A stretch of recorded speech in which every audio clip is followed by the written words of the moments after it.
Hello everybody, welcome to Gregsbeerreviews today. Time to take that walk and go see what's in the fridge today.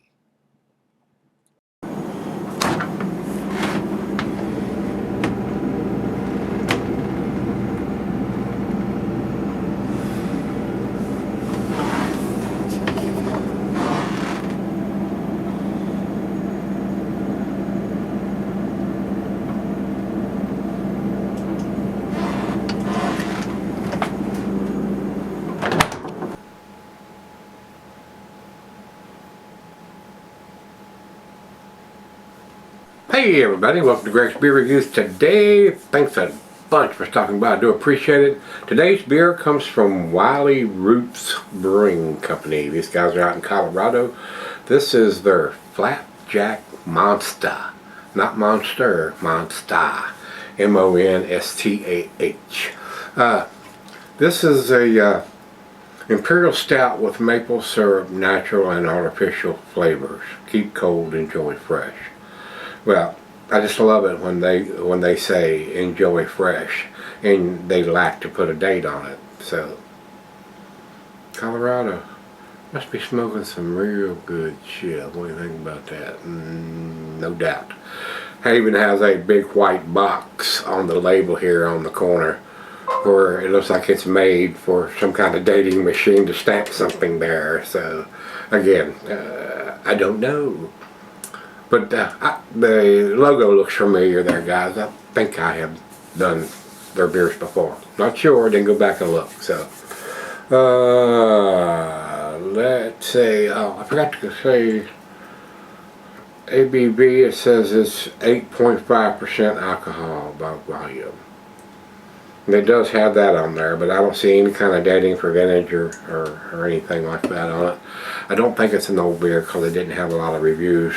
Matter of fact, Beerreviews doesn't even have enough to give it a grade, so they've only had like 5 people say anything about the beer. But they also have it at a 10.2%. So, have they done it before at a bigger ABV? I don't know. Anyway, that's what I'm saying. It's hard to gather when there's so much conflicting. You look at this, and it ain't got enough ratings to even have a grade, but it's got a different ABV. And damn. Anyway, Untapped has it at 8.25% with 20 IBUs, an Imperial Stout with maple syrup and graham cracker. And it looks like a dark beer here on there, guys. So we've got all the information we're going to get. So let's get it in the glass.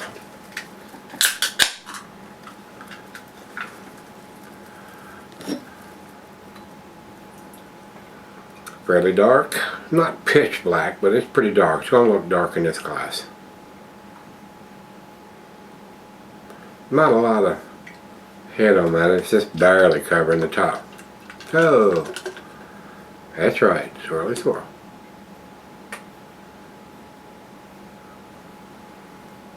And that just fixes that right up.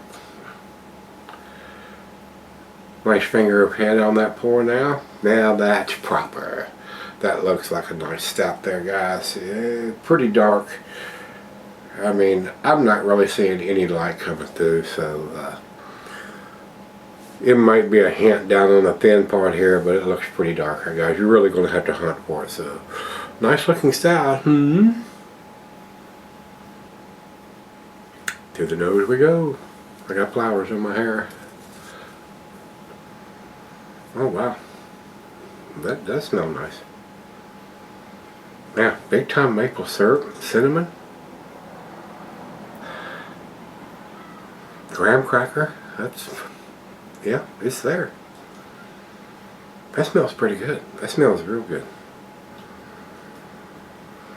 Smells like a stack of pancakes. If somebody sprinkled just a pinch, so ever so slight of cinnamon on there. The maple syrup is definitely in the front, second, third seat in this one. So that's top it. Cheers. The head is very creamy on there.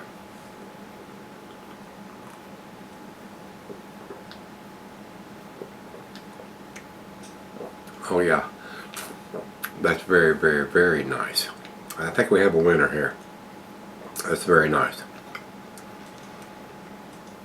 just like a stack of pancakes. I mean, I'm getting, and the graham crackers and this is not overpowering. The maple syrup is definitely prominent on this.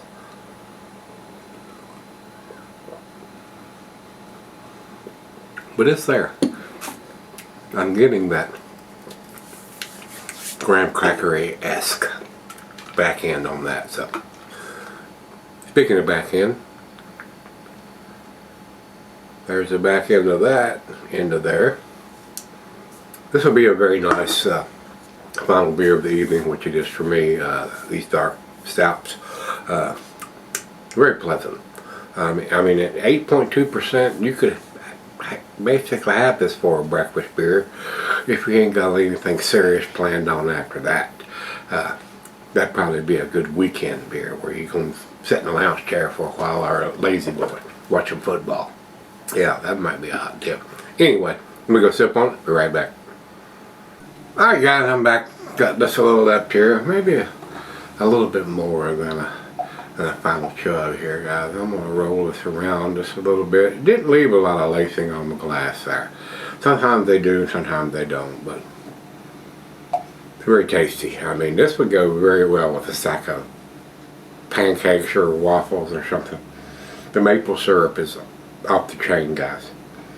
But it's not overly sweet. Now, I've had some overly sweet stouts. I mean, even if they a little bit too much lactose in some of them, but this one seems to be pretty tasty.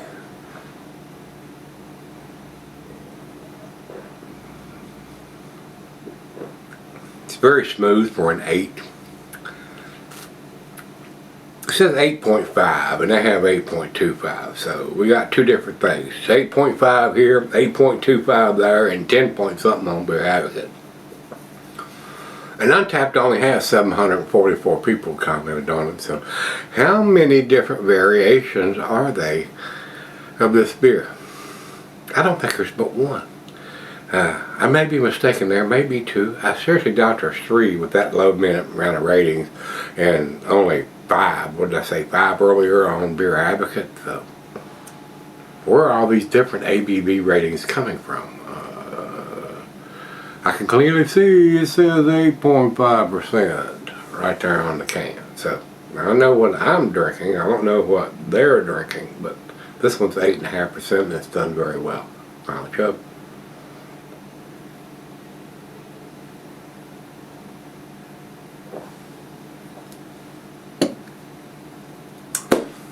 Delicious, guys. Absolutely delicious. I think it's super tasty. My only fuss, again, no vintage. Again, that would help with if they've made 3 different ABV versions of this to know which one this one is. But like I said, I really don't think there's but one with that low numbers. Possibly 2. I don't know. But I think it's pretty fresh. But an 8.5% Imperial Stout. It's going to keep for a long, long time, guys. So it's really hard to tell. It could be 1 month old and it could be 10 years old. I mean, don't think that's possible with this particular beer, but it could be, because it would probably taste pretty much the same. It may change a little bit there, but it's going to keep that long. So, very tasty. Flapjack Monstah.